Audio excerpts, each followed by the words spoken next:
times. Wait, how can you actually talk about archaeology? I was there just a few weeks ago. Wait a second. No, Okay, but let's look at the images so we can discuss this. Let's look at the images, because it's actually one that is a very complicated site. Yes, there are.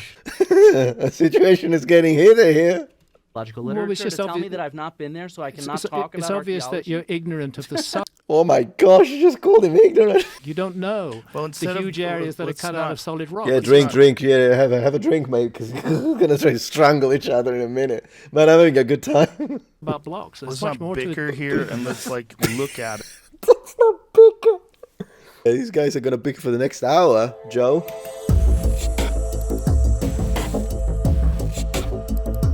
I promised that I would have finished it.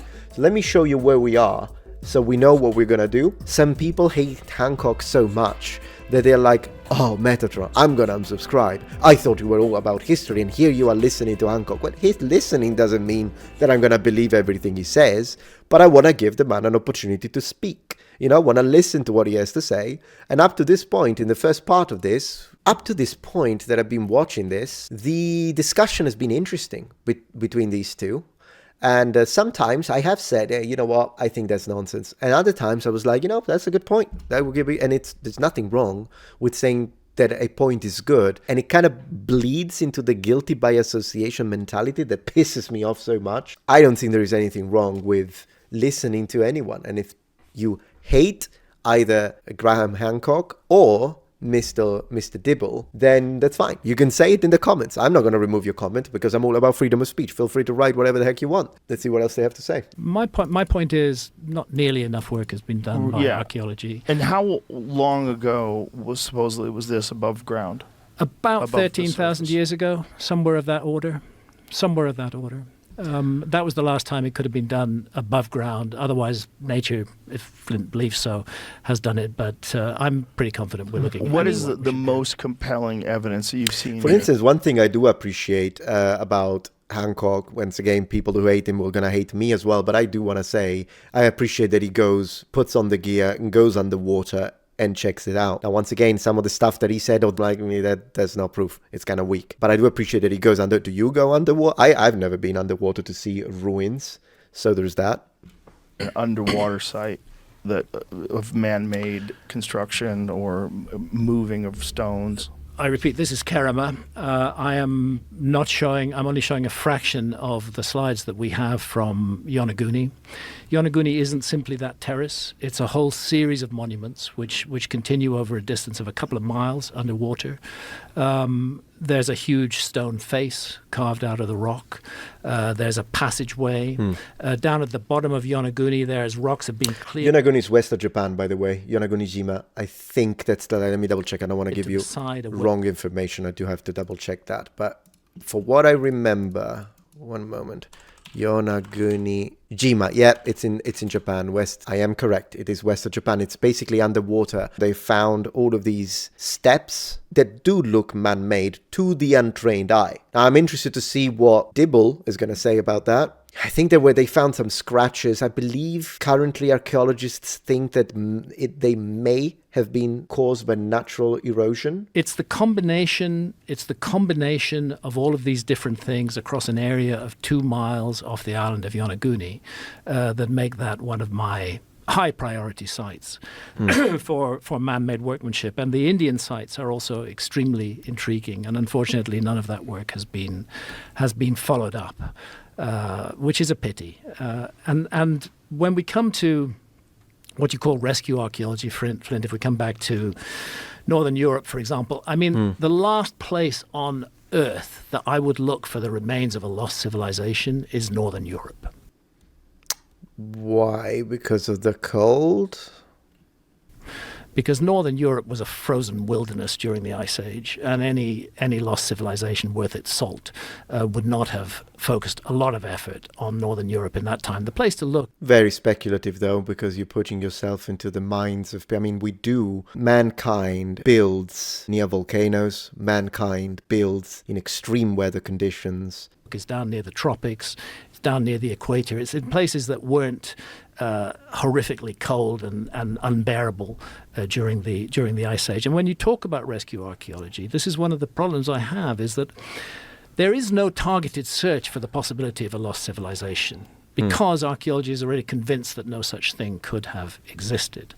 So what we get is accidental discovery. Somebody's building a road or building a dam. They call in the archaeologists to see. And is he searching for Atlantis, as Dax File? I think it's even deeper than that, what he's looking for. He's looking for like an actual advanced global civilization. So it would be more than Atlantis. Atlantis would be localized in comparison.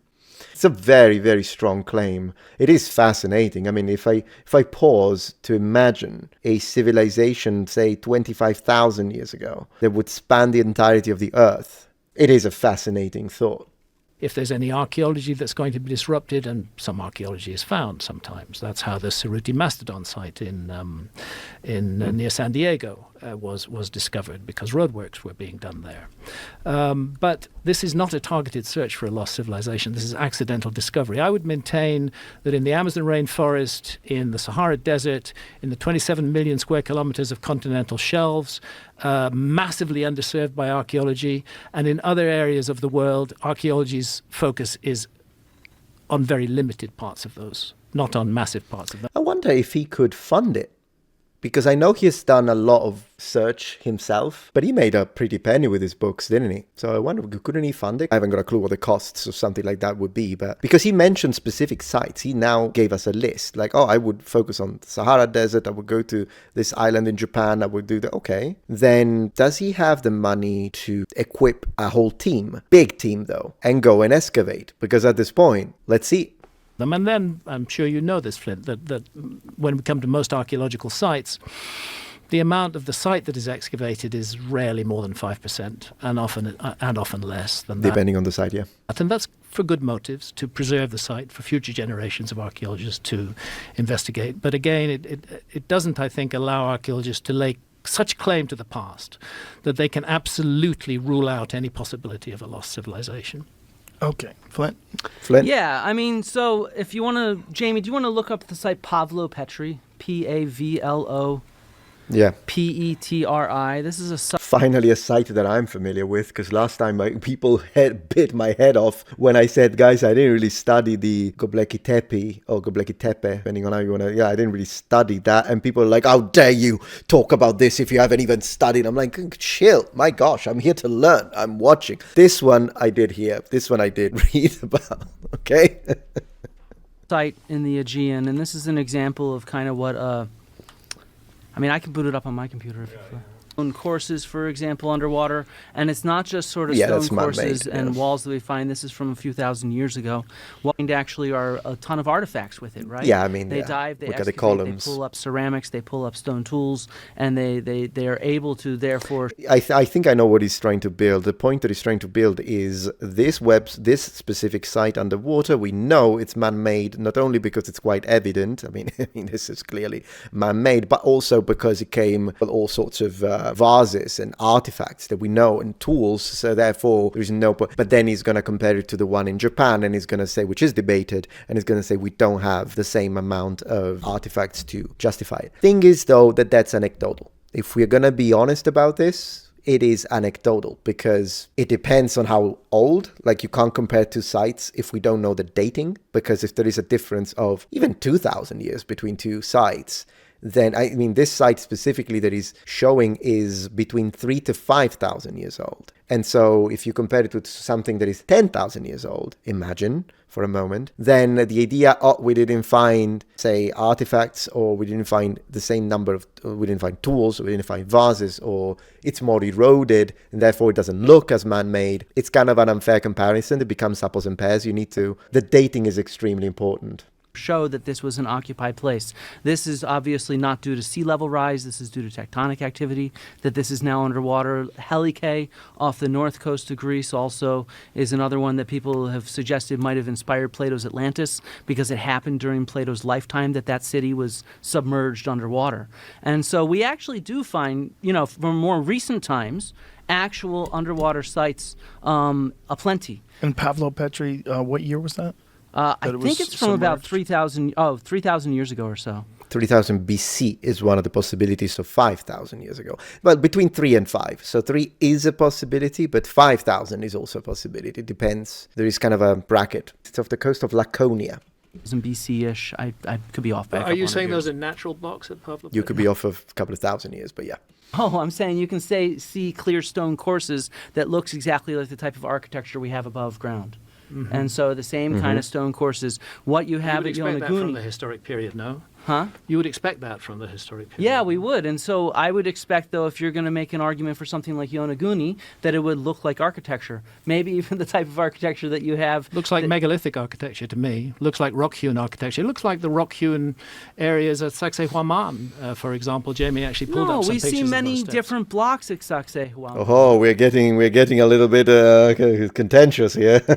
We see multiple courses of blocks Do you know stacked one on top of Sacsayhuaman? each Have you other. been there? No, I've never been there, Graham. So how can you possibly talk about Because it? I've seen photos of it. Well, I've been there dozens of times. Wait, In how fact, can you I've actually also- talk about I was there- archaeology? I was there just a few weeks Wait a ago. second. No, Okay, but let's look at the images so we can Let's discuss look at this. the images because Sacsayhuaman is a very complicated site. Yes, there are huge It's getting heated here.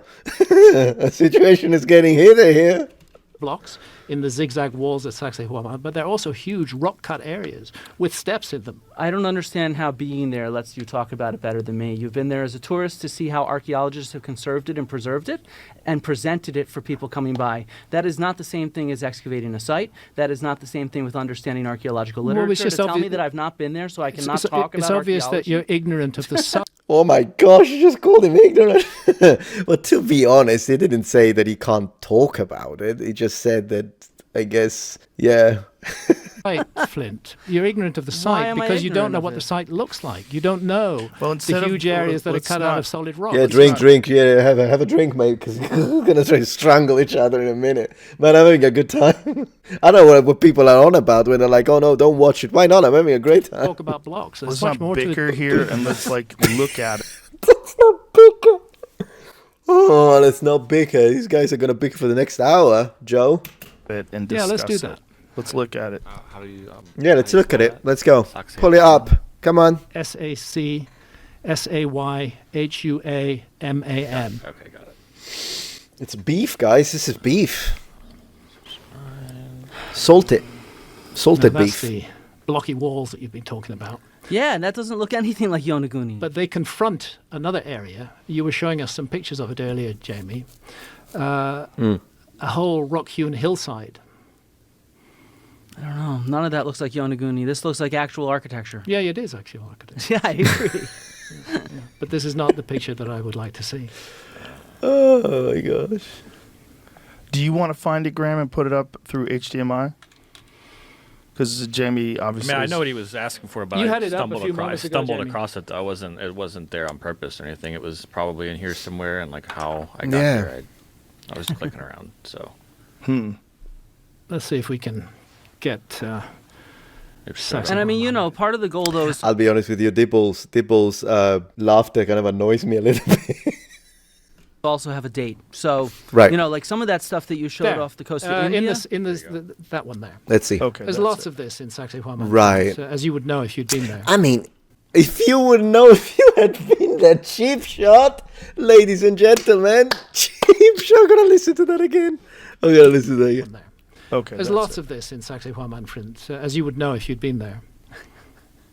This still does not look anything like Yonaguni to It me. doesn't look like a series No, of steps cut out of no. rock. I mean, it looks like a series of steps, yeah, but it doesn't look like. It actually looks like a room there, even, is what I see on the left, for example. It's not a to room. me, it looks similar, but not similar in that whole room area on the left-hand side. That is, I don't think anybody could. I mean, to be honest, when you see this and you see these steps, I would think it's man-made, but I am no expert.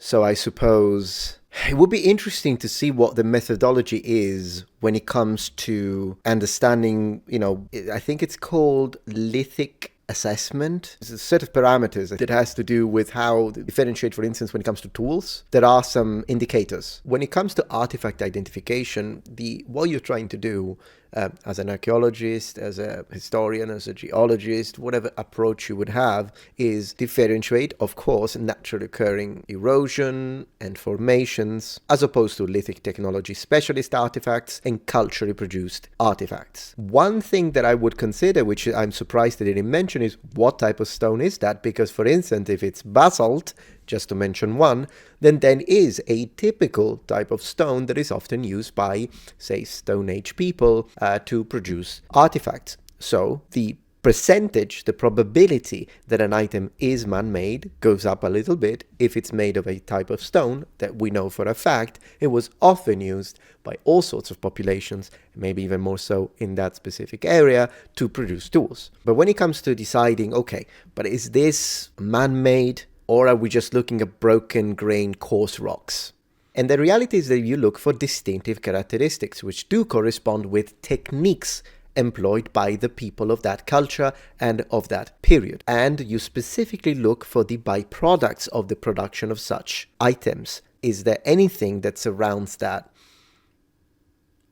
Also, forces of nature usually don't leave the same marks. Like when you remove a chunk, then that chunk has a little bit of a bulb. That's something that doesn't usually happen with forces of nature. And that's just a super basic idea on how you can describe it. And I was hoping that the expert, Mr. Flint, rather than just saying, but that's not how it's done, that's not how we do it, I wish you would have given a much deeper presentation compared to mine as to how they do it with all the maybe even technology and comparative analyses. Look at that and never argue that that wasn't made by humans. I think that's so clear. Whereas if you look at, go back. But I also back don't the know image, if please. this is Sacsayhuaman. Yes, it is. This is on Quora, right? No, it is. Yeah, I don't know what it is. Let's go look and see what it's a photo by something. It is, So it is, it yeah. is, okay. By your Okay. wife. So Pause it for a second. the difference to me is like there's some like instances like in between the steps where you look at that flat surface and, Right. and the uniform line across the flat surface, that does look similar to Yonaguni. Yeah. Some of the stuff on the right looks much more refined than what you see in Yonaguni, but that also could be attributed to the underwater erosion, right? And thousands of years. Whereas how old is Sacsayhuaman supposed to be? Well, that's an ongoing argument, Joe. Well, Okay. Pedro Yeah. Cieza de Leon mentioned it was only built 100 years before he was there. The difference between, in my mind, Sacsayhuaman shows. Okay, so let me see. Let me read what it's saying here. Did people build the Yonaguni site? Is this an ancient sunken pyramid? Group off the coast of Japan is the question. All those other things that are so clearly architecture, so clearly stone blocks fitted and piled onto each other. You don't quite see that level of sophistication at the Yonaguni site, but you do see some stuff that's very bizarre. It It is bizarre, I agree with him. doesn't look like it's natural. And I suggest if we were to look for Important to say, though, that as people doing the excavations and examining it did say that the seismic activity in the area does have the tendency to create fracture and breakage in the stones at regular intervals. At least that's what I was reading about it, but I didn't go like super deep into it. further and spend the money and investigate thoroughly, we would find a lot more. I'm simply raising this to address Flint's apparent point that archaeology has done enough already to rule out the possibility of a lost civilization. That's certainly what's said in the SAA's letter to Netflix. And Flint, what is your position on that, specifically what he's talking about South America? Yeah, that's the one thing, though. The letter that they wrote to ask, I don't know, they asked to remove the word documentary from Mr. Hancock's show on Netflix. Thing is, though, you have to apply the law equally to everyone. So if you allow the word documentary on Cleopatra on Netflix, then I have no problem with the word documentary on Mr. Hancock's show. If you remove if you are like, no, it has to be everything historically accurate and anything needs to be proven historically, otherwise, if it's just an hypothesis or if it's a misrepresentation, in both scenarios, the word documentary cannot get put, then you have to remove it from both. Because if you only remove it from his, but you have no problem removing it from the Cleopatra nonsense, then you're going to have a problem with me. Either you remove it all and you only put stuff that can be 100% cold facts, no hypotheses, no theories, nothing that goes even outside the rail of documented facts. Okay, that's one way to do it, because the law needs to be applied fairly onto everyone. At least that's what I think. That South America would be a place where an advanced civilization would thrive because it wouldn't, during the Ice Age time, because it wouldn't be experiencing the brutal cold that Northern Europe had. No, but I still think we'd want to find some sort of evidence of things like agriculture, right? And so we can look at the development of agriculture in South America and in Mesoamerica. I have slides on that. And we can see that we can see the transition from wild to domestic in real space and time. In which areas, though? So in Mesoamerica, we can see it with teosinte. Further south in the northern part of South America, we can see it with a variety of different crops. And these are all areas that are outside of the rainforest? No, some of them are at the edges of the rainforest, yeah. Edges of the rainforest. Edges. And so, I mean, look, we've done a lot of work in the rainforest with LiDAR in particular, and that's been dated based on excavations. Stefan Rostaing just published in 2024 a series of LiDAR structures that were all connected with one another alongside major roads. Exactly, Cleopatra was Greek. That's the truth. Yeah, the non-Greek Cleopatra, they made the entire family. Stream suspended again. Okay, well, I think I'm not going to have to continue this on YouTube. It's an AI doing this. Very likely. Yeah, your stream has been temporarily blocked because we detected video belonging to someone else. If you plan to continue, please ensure. Okay, one moment. We continue the stream without that for a moment and see if it lifts it. And we are back. Let's continue.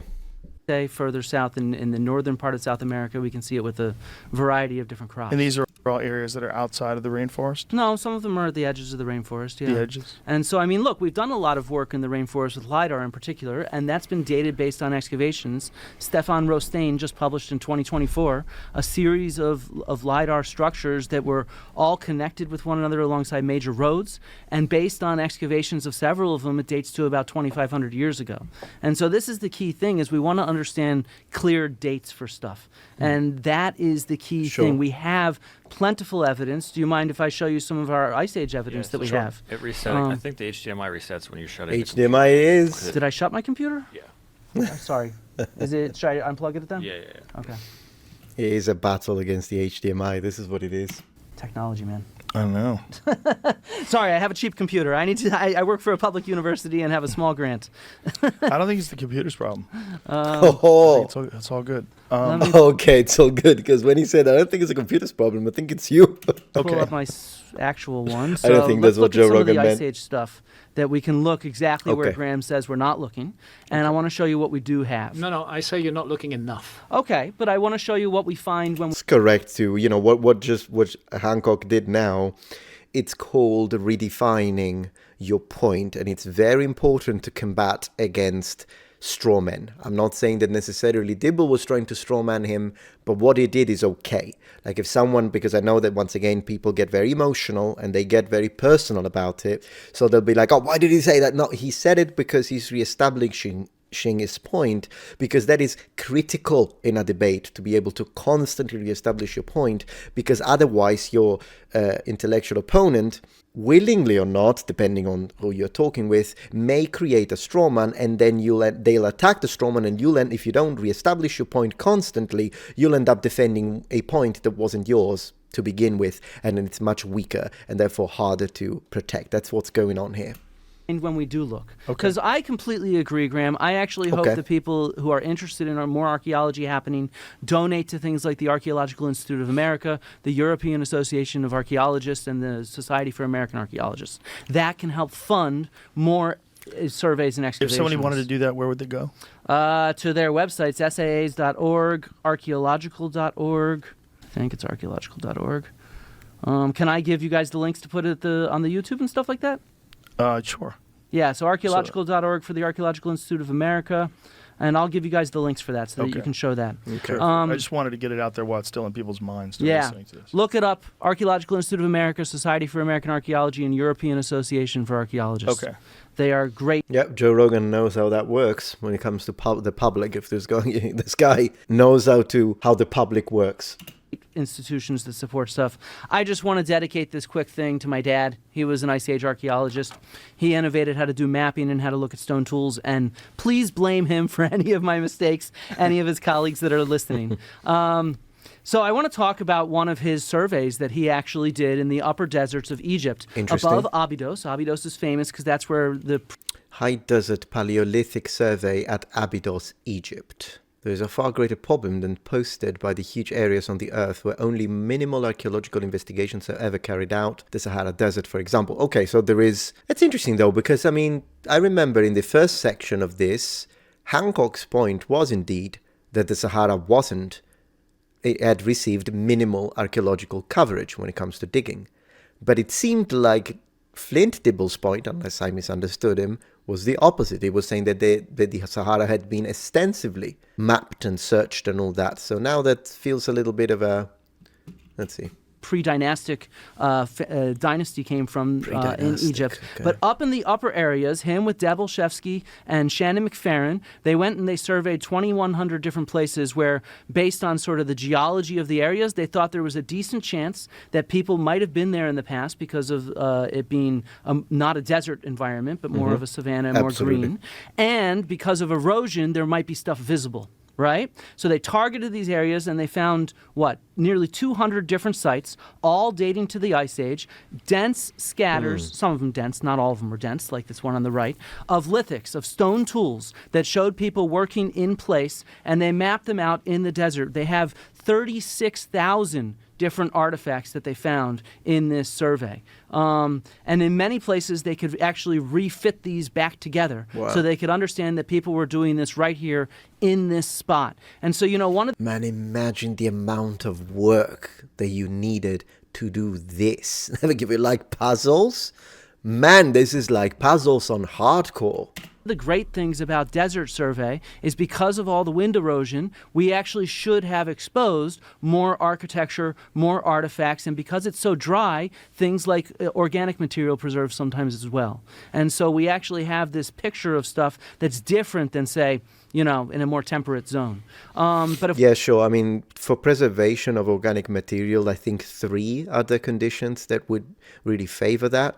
And that is highly dry conditions, like he's saying, underwater, believe it or not, or in general, anaerobic, which can also happen underwater depending on the layers of material that is, the strata that are covering, whatever archaeological funding we're talking about.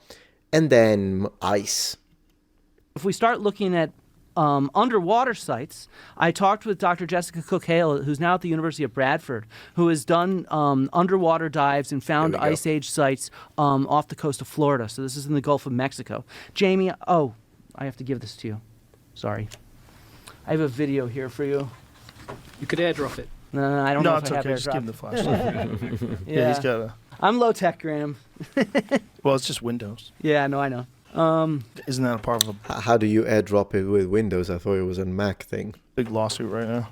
And so one of the things that she does is she is an underwater archaeologist who focuses on the Stone Age and this period that we're talking about at the end of the Ice Age. And what we're looking at here, she'll talk about it, it's just a short 1-minute clip, is this site's underwater. They all date to the end of the Ice Age. And so they're lithic scatters, just like my dad found in the Sahara Desert, of hunter-gatherers underwater sites, though. And so let's see what some of these look like. Can I ask you something? How do Yeah. they go about choosing these areas to search?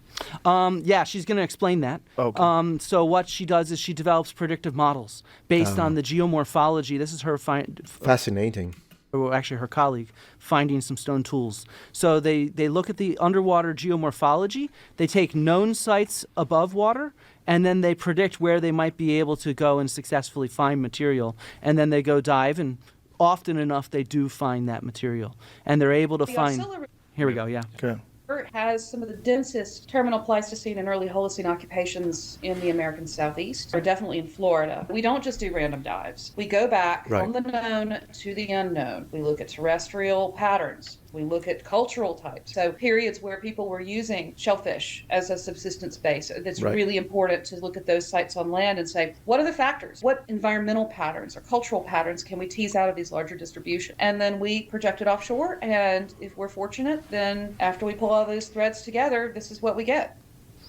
And so, yeah, this is just like with my Right. dad when he targeted areas in the Sahara. Now she's at University of Bradford, and they're doing dives in different areas of Europe, and they're specifically targeting this kind of Stone Age material from this period, and they're able to successfully find it.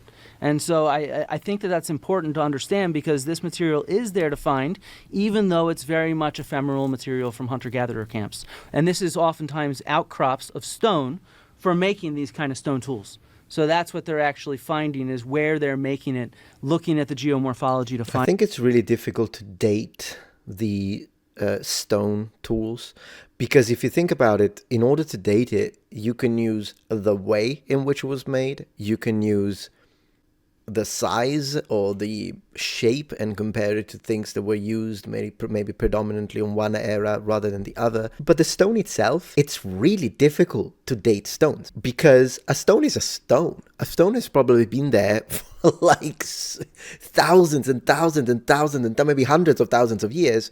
But when was that stone picked up and actually worked on is the difficult part. Because if you just date the stone, I mean, what are you going to do? That's why, for instance, this is interesting. That's why if you are a modern reenactor or you're a modern expert and, for example, a master napper, those people that actually nap the stones in the same methods, with the same way as people in the Stone Age, say, would do it. It's really funny because oftentimes, like archaeologists and whatnot, if you go around and you start napping a stone to create an arrowhead, you don't want to leave all of those byproducts, right? The scatters of all of your napping, and leave them wherever the heck you are in the forest, because that could confuse the SHIT of any archaeologist if they run into it. Because once again, a stone is a stone. So you were doing napping and someone finds that, they could think that it's prehistorical. Maybe it could be from the freaking Neolithic period, they could think. And that maybe, of course, there are ways to understand if that's a place where they know the reenactors go, or it's a place where they know that they had never found anything like it, and there's nothing else surrounding it. And so if we, let's get past this. We already talked about this wall, but I also wanted to bring up other kinds of underwater finds that have been found from the Stone Age. Kosker Cave, it's a painted cave. It's 115 feet underwater off the coast of Marseille, found recently in 1985 by Henri Cosquet, and it's dated to 27,000 and 19,000 years ago, and dated by radiocarbon. It's actually the painted cave with the most radiocarbon dates from it, right? And this is what we have. We have panels of black horses. It's one of the only painted caves. Man, that is incredible. 27,000 years old. Someone just decided, hey, I'm going to paint a black horse and a deer with antlers on this wall. And here we are, looking at it right now through the internet. It's mind-blowing. It's like imagining I'm going to do a drawing now in my notebook, and someone 27,000 years in the future is going to see it in a holographic, whatever the heck, mental chip projection that they have in the future that I can't even conceive of. And they will be marveling at my drawing of my deer. Oh dear. Caves with sea creatures. For example, these auks, I think there's some stuff that they describe as jellyfish. There's a black stag. And so we actually are looking underwater and successfully finding this kind of material. But it's not just underwater, because I don't think we need to stop there. If we look at this culture in Europe at the end of the Ice Age, this Magdalenian culture that's associated with most of these painted caves from about 17,000 to 12,000 years ago, the exact period that Graham's civilization should date to. Right. We have radiocarbon dates from a large number of these caves, very clearly locked in time. And what do we see? They're actually, even with sea level rise, they're only a couple miles from the Ice Age coast. So these are very, very close. There's not room for some sort of empire there or civilization. I claim no empire. Okay, that's fine. That's just another way you misrepresent my work. Okay, I'm sorry for misrepresenting your work, Graham, but there's no room for some sort of large agricultural civilization along most of these coasts, because the way sea level rise has worked is it's variable in different places. And so we actually have a whole lot of coverage near to Ice Age coasts from the end of the Ice Age, not the glacial maximum. Can you explain those lines? Yeah, so these are lines based on at 100 meters and 120 meters of sea level rise, which is about the amount that existed from the Younger Dryas. There's more from the glacial maximum, but that's 20,000 years ago. We're talking about 12,000 years ago at the end of the Ice Age. And so they're only, all these caves on the north of Spain are only a few miles away from that Ice Age coastline. So just, short walking distance. Right. So anything that had been submerged would have to be within those boundaries. Yeah, exactly. And there's only a few miles there. It's not like a huge untapped landscape to look at, if you see what I mean. Not in the Bay of Biscay. Not in the Bay of Biscay, not in many places. But take the Sunda Shelf, for example. Okay. Enormous amount of submerged material there. I'm not disputing that we're going to find hunter-gatherer sites underwater. I'm simply saying, and you seem to keep evading this issue, that not enough has been done to rule out the possibility of a lost civilization. There were hunter-gatherers all over the world during the Ice Age, and of course we're going to find hunter-gatherer sites underwater. But to say that we've done enough underwater archaeology to rule out the possibility that something very surprising might be found underwater, to me is actually dishonest. There's just not enough being done. There's not enough being done in the Sahara, there's not enough being done in the Amazon, and there's not been done enough. It would be nice to hear him quantify how much is enough, because it is a good point. I want to see how Dibble answers it, because Dibble's presentation up to this point seemed very competent. So I'd like to see how he responds to this, because it is a good point. Although, once again, I think it would be made stronger if Graham actually presented a quantifiable, numerically quantifiable amount of, we have this amount of digs, we have this amount of sites, that's how many we need, because mathematically we came to this algorithmic response together with two mathematicians and a statistical analyst. Wouldn't that be nice for a much stronger point? On those 27 million square kilometers of submerged continental shelf. See, it's considering we have actual numerical distances. I think you could come up with a number, at least an approximate number. Whole area between the Malaysian peninsula, the Indonesian islands, out over to New Guinea and Australia, the submerged Sunda Shelf and the Sahul area, to me is absolutely fascinating, and not enough underwater archaeology has been done there to rule out the possibility. I'm not saying that we're not going to find hunter-gatherer sites. Of course we are.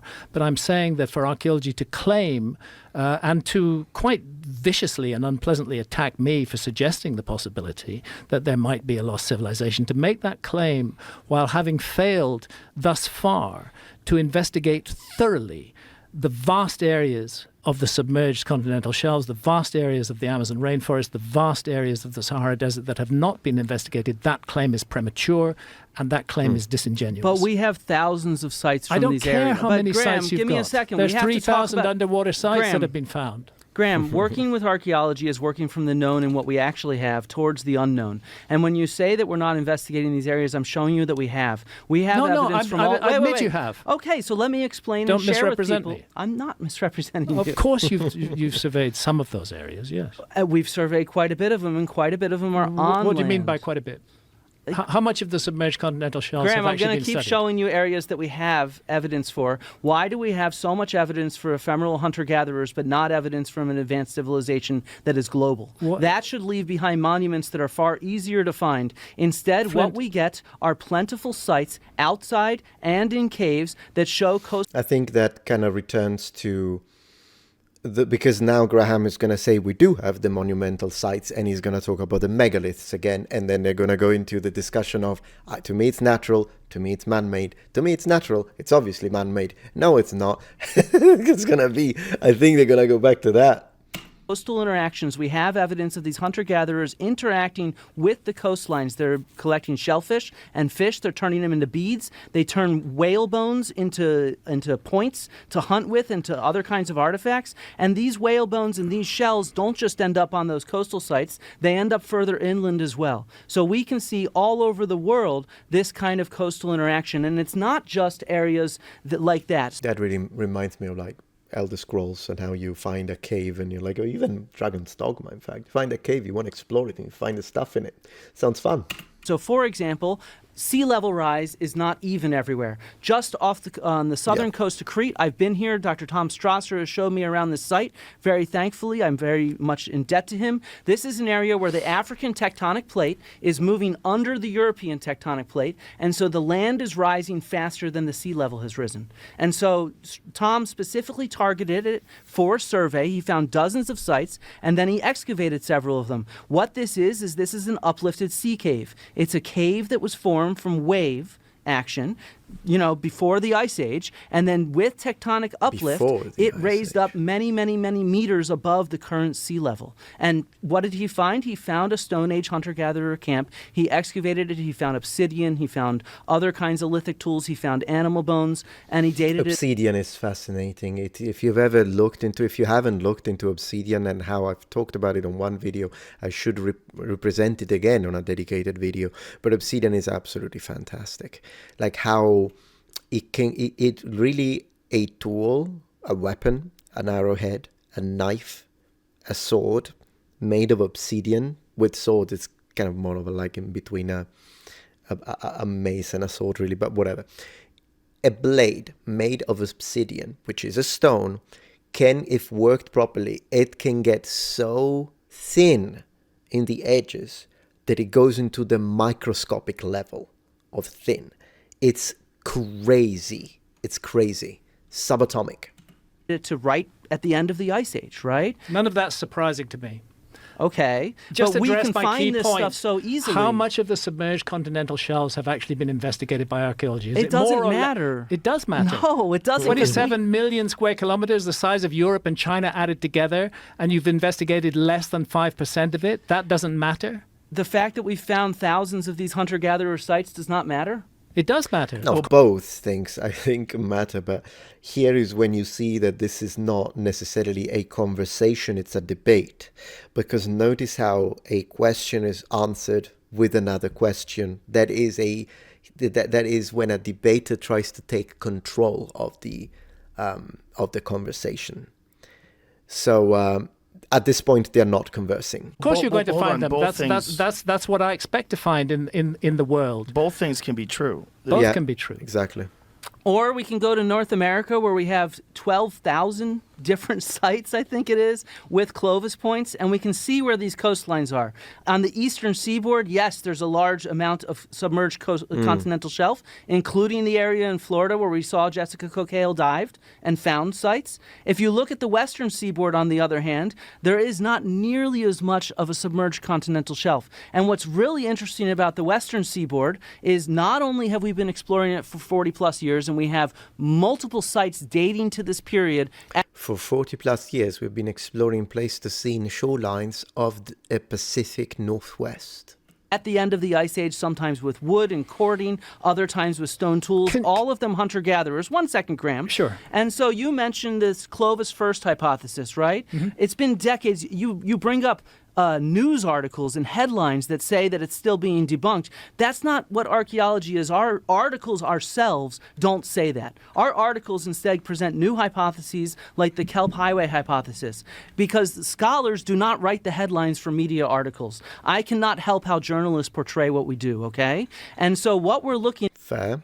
at is this new migration pathway, the Kelp Highway hypothesis done by John Erlandson and others. And what we can do is we can specifically target areas that are above water. So what's happening along the Pacific coast, north in Canada, is the glacier is melting.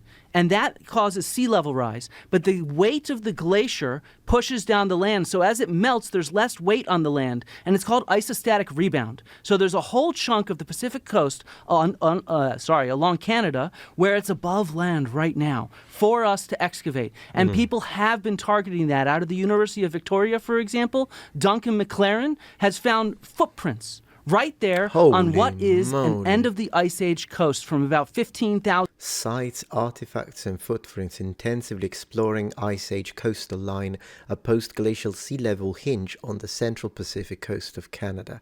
That is fascinating. The footprints. Terminal Pleistocene epoch. Human footprints from the Pacific coast of Canada. 1,000 years ago. These are footprints in beach sand from 3 different people from this analysis. And so we can get these ephemeral traces of hunter-gatherers moving into the Americas at this time. Maybe some of them had lived there for a few thousand years. And we can target these areas that are above land that were Ice Age coasts using our knowledge of geology. That is what we do. It's not that we're necessarily looking for one thing or another. We're targeting areas that are exposed, that we can understand coastal interactions at this early time. And whatever we find, whether it's footprints or something else, we work to publish it. And then we put together clear dates of the stratigraphy in order to get it at high resolution when these people were walking on this coastline, on this beach, if you see what I mean. These three different people right here. But how did you feel when Tom Dillahany, Tom Dillahany was the excavator in Montevideo. How did you feel when he was describing what was ultimately true, but was being dismissed, and he was very good point, being shut off, and people weren't willing to... You know why this is a very good question to place at this specific time? Because at this junction, we have reached a point where the presentation by Mr. Dibble, as of now, is really good. Like how he put together and laid out, this is what we do, this is how we do it, and this is why we do it. Look at us, we are so professional. And I appreciate that.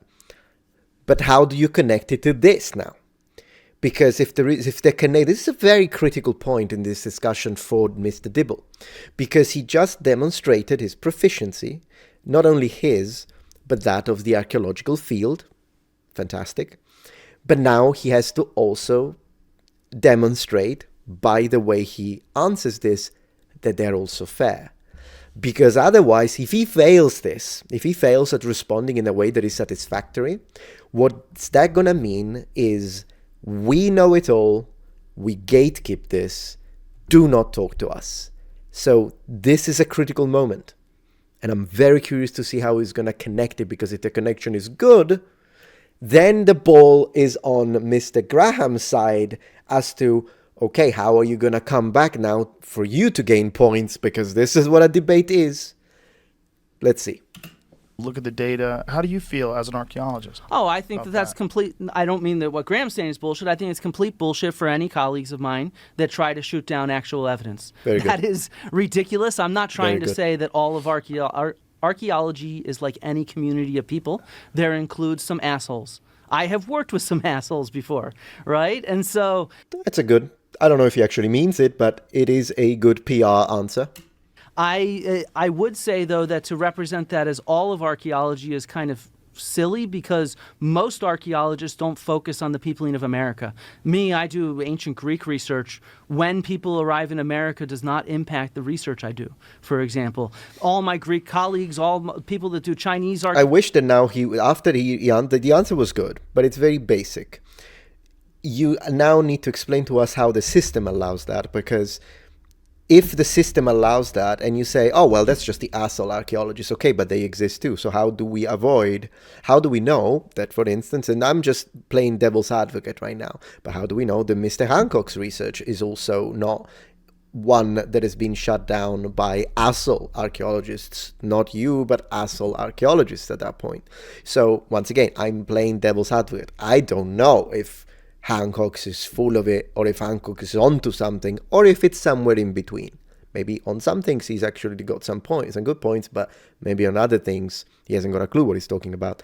I don't know. I don't want to be like the guy who's like, no, I'm going to tell it all. No, I'm telling you based on the information I've gathered so far.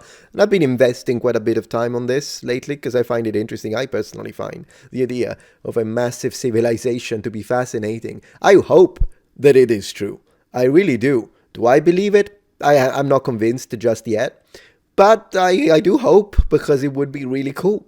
But now I want to see how that is, discussed, because that's a point that Hancock could use now, because you just said, well, asshole archaeologists do that. Okay, but then now Hancock could say, well, they're doing it to me right now. Archaeology, people that do archaeology of Australia, none of those people really have a horse in the game for the peopling of Americas. And so if there were a few asshole archaeologists, well, then I condemn them. I think that is a problem. And I think that there are, just like in any community of people, whether it's politicians, entertainers, or in your neighborhood, there's assholes. We should say that that's the wrong way to be. And if those people are assholes, I think that's a problem. Flint, you were showing us a picture of Florida recently, the submerged continental shelf around Florida. Mm-hmm. Let's go back to that. Sure. That's why I interrupted you. And apologies for doing that. You're fine. Now, we're looking at the Florida Peninsula. And just to the right of that, we're looking at a large island that was above water during the Ice Age.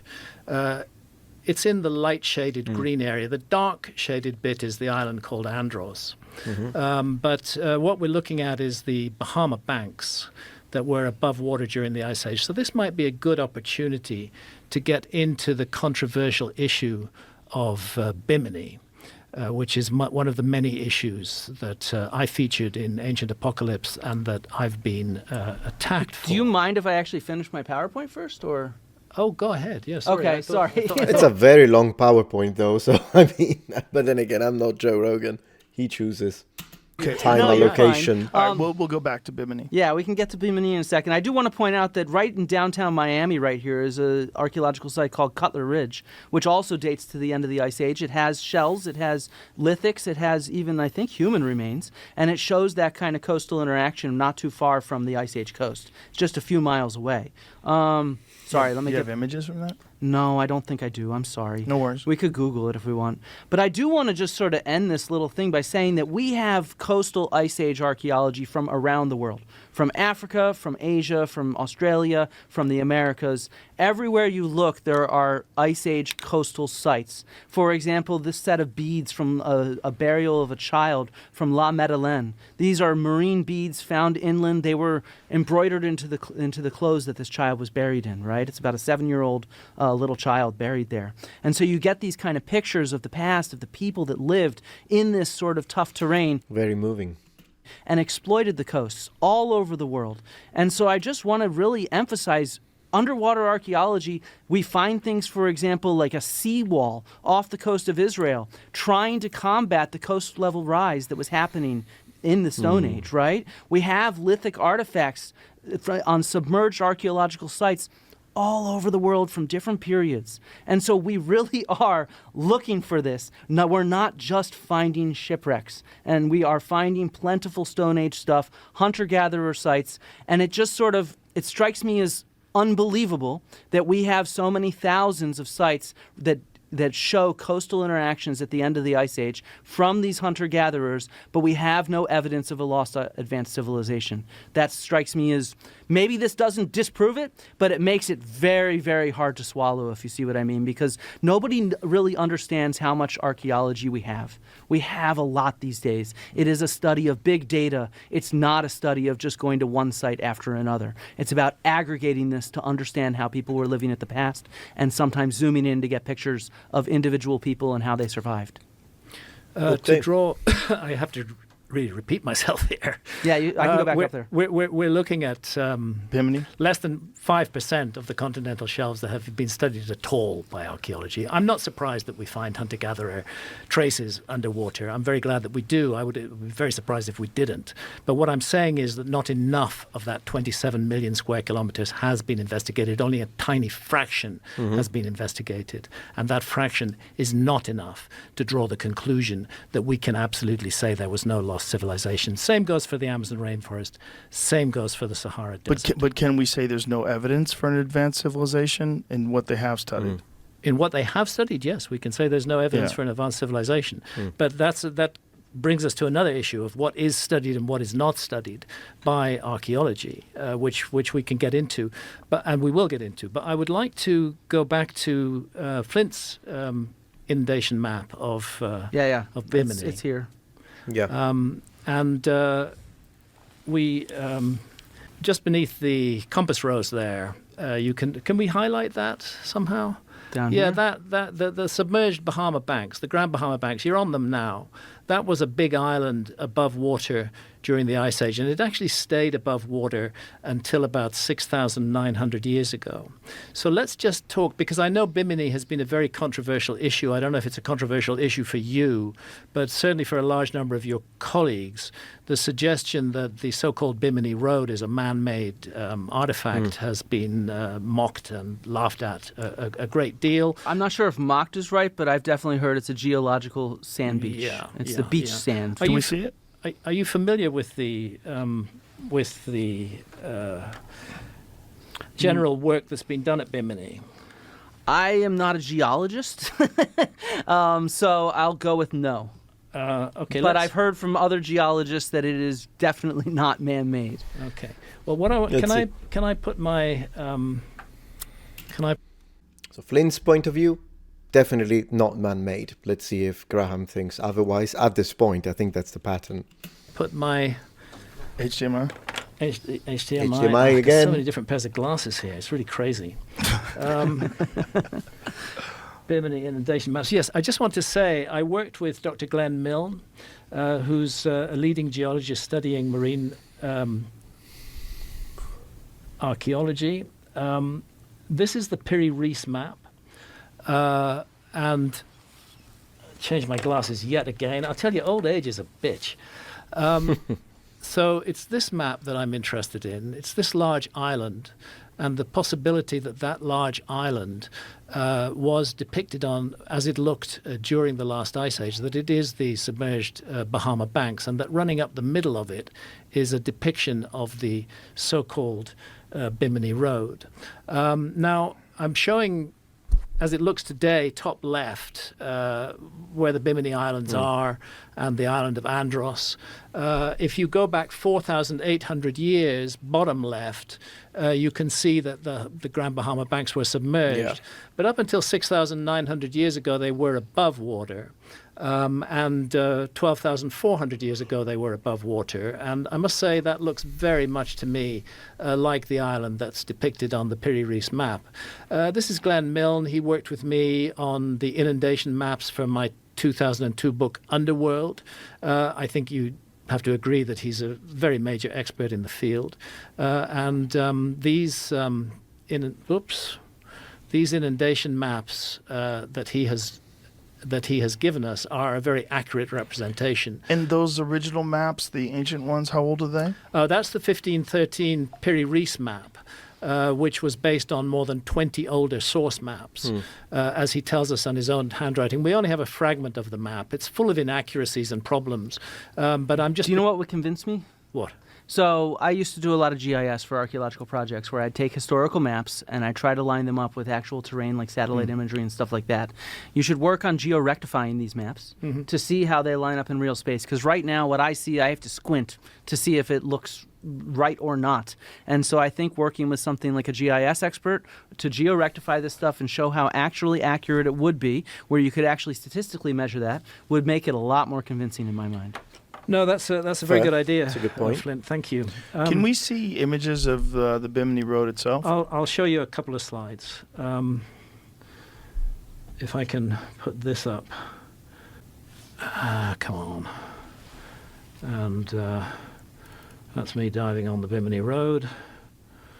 And so these are arranged in what fashion? I see just small segments of it. No, there's a huge, extensive area. It runs for about more than half a mile right off the coast of Bimini of these blocks. Now, what I want to get to here is the suggestion that this is totally a natural there we go. site. Let's see. You're not familiar at all with the work that's been done on this, Flint? It's not my expertise, no. Yeah. Let's see. Because if you read the literature, you'll find that archaeologists constantly refer to work that was done by Eugene Shin and a couple of other geologists arguing. I'm not commenting now because I'm waiting for them to get to a point. I'm waiting for them to get to the point. In this case, him. So, yeah. That A, the Bimini Road is totally natural, and B, that it's pretty young. It's only 3,000 years old or so. But this is an area where there's a real problem, because in the literature on that, archaeologists cite the 1980 and later work of Eugene Shin, which itself cites his 1978 article, but 1978 article is very hard to find. I had to do a lot of work to get hold of it, and I did. And actually, the 1978 article contradicts almost everything that's said in the 1980 and later articles. The whole authority for Are there any artifacts from the Bimini Road? Because I've actually investigative work with seismic tomography, with ground-penetrating radar. Using their expertise in those technologies, they are of the opinion that we can see the image. Well, ground-penetrating technology and all that, it's just fascinating. So all of this, I think I'll leave for the third episode, if you guys are interested. But up to this point, it's a very, very fun debate and an interview and Joe Rogan Experience. As always, I hope you guys enjoyed it. I'll give him a like, of course. I forgot to give him a like before. But we'll definitely continue. It's just that this is taking already quite a long time, and I do always want to encourage you to go and check out the original video, and you will find link in the description. But for today, I'll call it a night. Thank you very much for watching, and do let me know what you guys think about all of this discussion. And as always, thank you so much for watching, and remember, the Metatron has spread his wings. Goodbye. If you're enjoying this video so far, please take a moment to check out my Patreon page. With as little as a $5 support, you can help us ensure that we can continue to produce high quality and high researched content. And at the same time, you get access to polls, extra videos, unlisted streams, and much more. Thank you so much.